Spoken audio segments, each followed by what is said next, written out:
lying to us about this, that, and the other thing. And now I'm supposed to believe you're one of the good guys. You're one of the straight shooters now. I know this guy has an obsession with money. He didn't get the name Money Mayweather for no reason. After a bit, we've got to start to question this guy's sanity. I'm shopping, spending money, living life. Money, man. Joe Rogan confronts Floyd Mayweather on his podcast, exposing the former boxer's massive financial issues. He highlights Mayweather's shocking $500 million debt and confirms that $20 million is still owed to the IRS. Rogan questions Floyd's lavish lifestyle, calling it unsustainable and reckless, sparking serious concerns about Mayweather's financial future. I owe that money to the IRS. How much does he owe? It's in the $20+ million range. It's a lot of money, man. But it's not something that he's been, it's not like deception. No. It's just neglect to pay. Neglect. And it's also like, I think, and there is like a truth to this, he makes so much money that there's probably a point when they're like, hey, it's time to pay your taxes. And you go like, all right, here's a check for $25 million. That's an incredible amount of money. And then they go, that's true, but you owe 50 more. And he's just like, that can't be right. I've given you $25 million. Yeah, he's bought over 100 luxury cars from the same dealer and always pays in cash. He has $15 million worth of cars. Congrats. You can sell those. Money. He needs that money. That money has to keep coming in if you're going to live like this. It's not that expensive, though, but... He's only 46. But he does this with everything, man. He's got $1 million watches. I don't think he buys every pair. Floyd Mayweather has long been known for flaunting his luxurious lifestyle, often displaying stacks of cash, designer clothes, and exotic cars on social media. However, behind the glittering surface lies a darker reality. While he continues to spend heavily, he reportedly owes millions to tax authorities and various lenders. This contradiction between his public image and financial responsibilities paints a troubling picture. It's a glaring example of how unchecked spending can overshadow even the most successful careers, raising serious doubts about the sustainability of his financial empire. How do the people around him, how do the lawyers that I'm sure that he employs, the financial people that are probably running his life, telling him to stop spending $1 million a day, how do they not deal with his taxes? Well, listen, he apparently had a tough time reading the thing, as they say. Like he didn't know what he couldn't read like that's BS. Something. That is BS. They said something Time like out. that. He is paying. I'm sure he's got a litany of people in his world. I happen to agree. Financial management people. You think so? How long before he's suing somebody for mismanagement of funds? Listen, you know that's happening. You would certainly think so. By the way, they announced, I'll get your calls in a second, they did announce the pricing for Mayweather-McGregor. $100 for a high def, $90 for standard def. So there you go. In Floyd's earlier years, his explosive talent and technical brilliance made him a fan favorite. But over time, he transformed into a symbol of wealth rather than sport. Joe Rogan observed this shift and criticized how Floyd's focus turned from competitive drive to financial gain. The transition wasn't just in branding. It influenced how Floyd approached his fights and how he engaged with the public. Rogan's remarks highlighted that what once was a pursuit of greatness became a calculated business built around controversy, bravado, and dollar signs. He went from being like a real exciting pressure fighter and he had a bunch of hand problems to like Money Mayweather, start talking just boxing people's faces off. No more hand problems, much more money. Yeah, I love what he's doing, too, beating up these YouTube guys. It's crazy. I love it. It's so funny that these guys are willing to get beat up by him. Well, I think they're all delusional. And one of the reasons why people watch him fight is not because he's like Mike Tyson, just goes out and destroys people. They like watching him fight because they hate him. Because he talks so much shit, and he's like, look at my $1 million watch, look at my fucking jet, look at my house, look at this. He's like constantly showing you all these things that he has. Like he'll lay out watches in a hotel bed, like this is $1 million worth of watches. This watch goes for $2 million. And they're like, this is my small watch that I take sometimes, but when I'll show you, when I'll show up, I bring out the big boy, and it brings out this watch that's covered in diamonds. It's like $5 million. And so you hate him. The Ethereum Max scandal brought significant backlash. Mayweather's promotion of the cryptocurrency was seen by many as opportunistic, especially given the serious losses investors faced.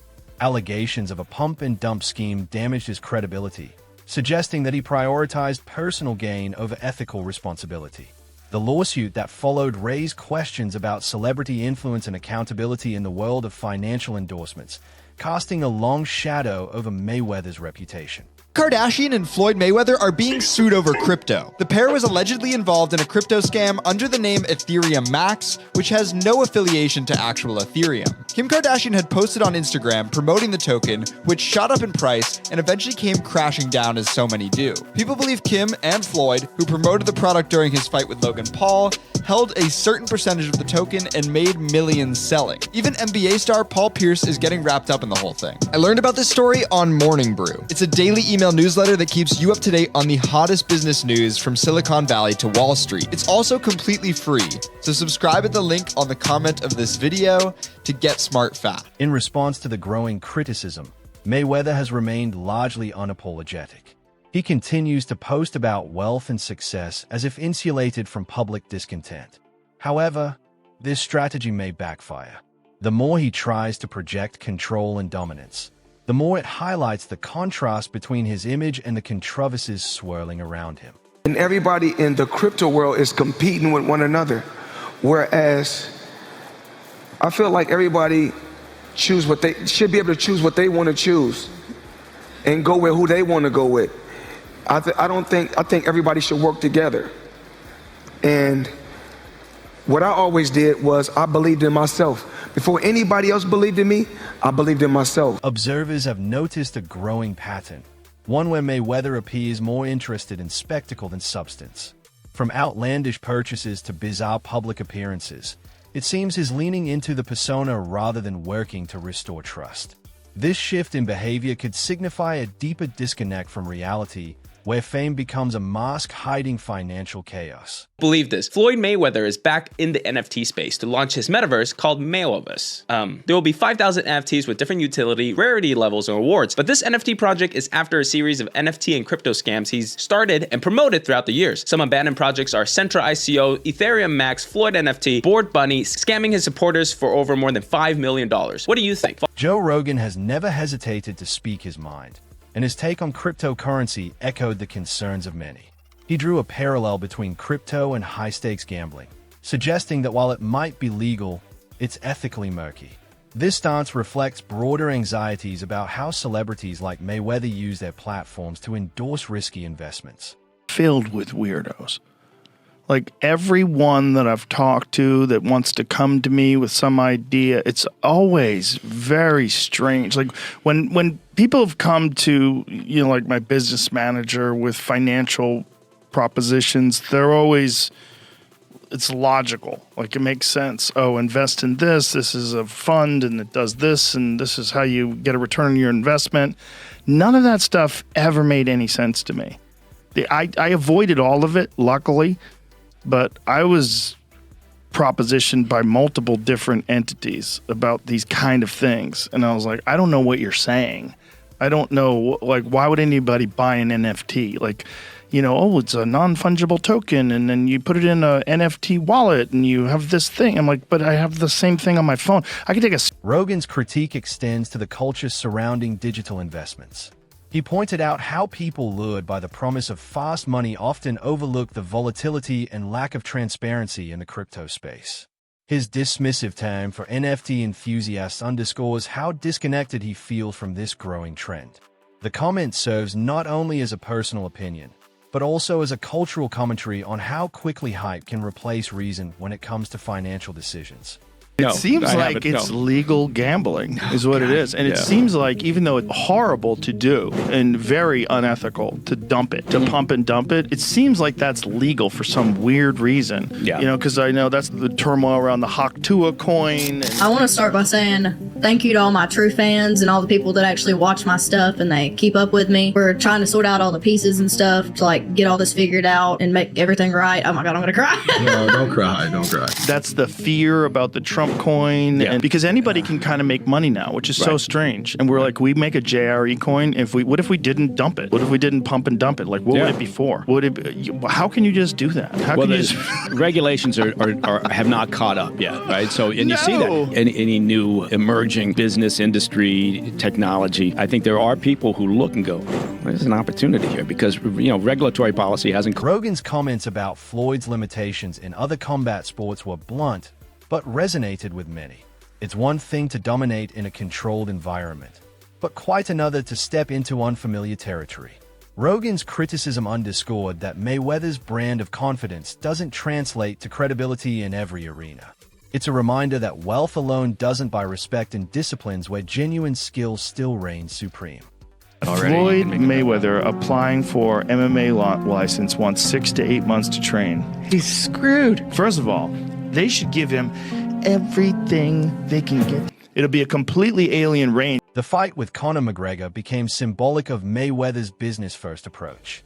Rather than a competitive bout, it was widely viewed as a financial arrangement wrapped in hype.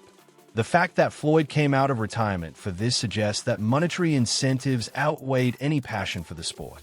It exemplified how he has turned his legacy into a commercial product. So your new contract, you wanted no extensions. That's one thing. Yeah, that's one thing. Okay. What was one of them? The ability to box? One of them was the ability to box. They said that wasn't an option. Boxing is dead. It's not possible. This and that. Now, what does that feel like to you, knowing that Conor McGregor did it and fought Floyd Mayweather and made $100 million? Yes, gentlemen, let's do this. No, a bitch nigga, that's that shit I don't like. No, sneak designs, that's that shit I don't like. Bravado has always been part of Floyd's persona, but repetition has dulled its effect. Constant self-praise, especially when paired with controversy, has led many to question his sincerity. The more he boasts, the more detached he seems from the mounting concerns surrounding his finances and legacy. Well, I think I'm separated now. I don't think there's no boxer in history that has accomplished what I've accomplished. Not bragging or boasting, just speaking the truth. I take my hat off to a lot of legendary champions, that paved the way for me to be where I'm at in the sport of boxing. But that was their era, and this is my era. Had tremendous career. And we got young fighters that's on the rise, that's under our banner. The ultimate goal is to find the next Floyd Mayweather that can break my records. Family members expressing concern show how deep the disconnect has become. Jeff Mayweather's confusion and emotional distance reveal more than just business differences. It shows the human cost of Floyd's choices when personal ties weaken. It's often a sign that the pursuit of wealth has come at the expense of meaningful relationships. No idea. Like I said, I don't necessarily see Floyd very much, so we don't really get a chance to talk very much, and so I don't really know what's going on. I know he's doing things that to better his life, like buying homes and buying different things, and so I don't know exactly what he's doing. So I haven't seen him in quite some time, and I haven't heard about him talking about doing any more exhibitions. Maybe he will, maybe he won't. I don't know. Speculation about international dealings adds a layer of mystery to Floyd's situation. The idea that gambling or foreign loans could be contributing to his debt issues makes the narrative even murkier. His international presence, once seen as a mark of global fame, now appears tangled with rumors of financial strain and diplomatic tension. Concerns about Mayweather's debt are no longer confined to private discussions. They are a public topic. The silence from his camp only fuels the fire, making it easier for rumors to thrive. As speculation mounts, the pressure grows for him to clarify his financial standing or risk losing more public trust. Turns out that the rumors were true, and Floyd Mayweather has been trapped in Dubai for the last 50 days. Gervonta Davis was the first to claim it. Now multiple insider sources have confirmed that he is in fact trapped in Dubai for a debt that has nothing to do with boxing. After doing a little digging, it seems that someone in his camp, while he was shopping for jewelry in Dubai, stole one of the pieces, got away with it, and then blocked all communication with Mayweather. Since then, Floyd has already paid for the jewelry, but they refuse to let him go until they get their piece back. And allegedly, this guy right here is the thief that started this whole mess. Obrigado, Castell. And I'm giving you my very good sacrament from Dylan. Please say hi to you. I'm most welcome in Dubai. And if there's anything from Dubai police, we are happy to serve you. Thank you so much. The flashiness that defined Floyd's brand has become its greatest vulnerability. While social media celebrates success, the reality behind the scenes may be less glamorous. Without a solid foundation, the empire he built on perception may begin to crumble. Sustainability, not spectacle, is now the real question. Options, options, options.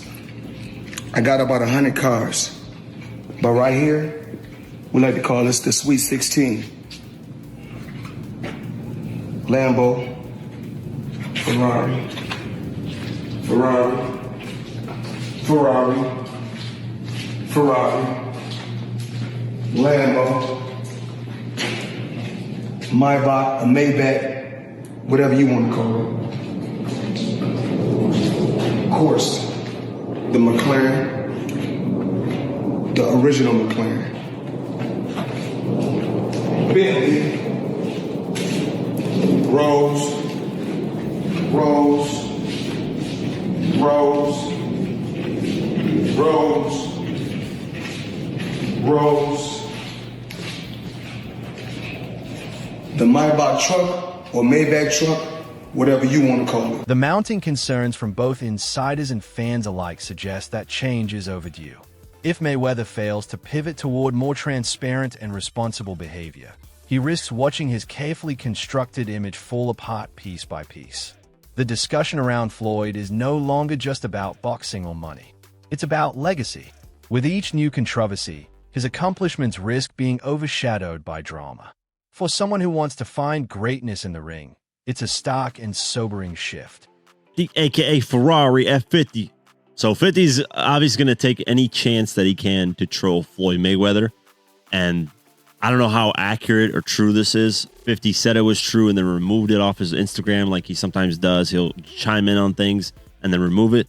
But luckily for me, I know that he does that. So I screenshot everything that he posts just because, you know, he'll remove it and then it's hard to find it. I'm like, damn, it was up there. So just for like podcasts and just research purposes, I always screenshot them, have it on my phone. That way, if it's removed, you know, it's like, hey, you know, he did post this. So what am I talking about? Let's go over this.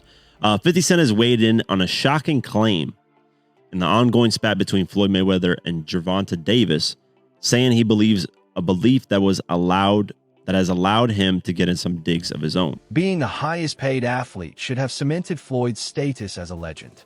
Instead, it's become a bitter irony. Legal troubles and questionable business moves have eroded the respect he once enjoyed. What was once a story of dominance has now become a cautionary tale about the dangers of excess and misplaced priorities. Floyd Mayweather, the highest paid athlete, not the highest paid boxer, the highest paid athlete in the world. I had the opportunity and pleasure to be around him for many years. I was his personal shopper. I was a personal friend of his family. One of my greatest memories of being just lucky enough to even be around that environment was watching him train. Watching Floyd Mayweather train is a masterclass in discipline. It is a masterclass in work ethic. It is a masterclass in this is how you execute and get stuff done. Every rep, he hits it hard. There's not one lazy rep. He does everything at such a high frequency, so elevated. I'm like, goodness gracious, watching this man train, it's like, that's how I want to train for life. I've been to the club with Floyd where we leave in the club 3, 4 in the morning and he's still going to hit his 6 miles. He'll have all the cars follow him and he's running down the Las Vegas Strip, down back street,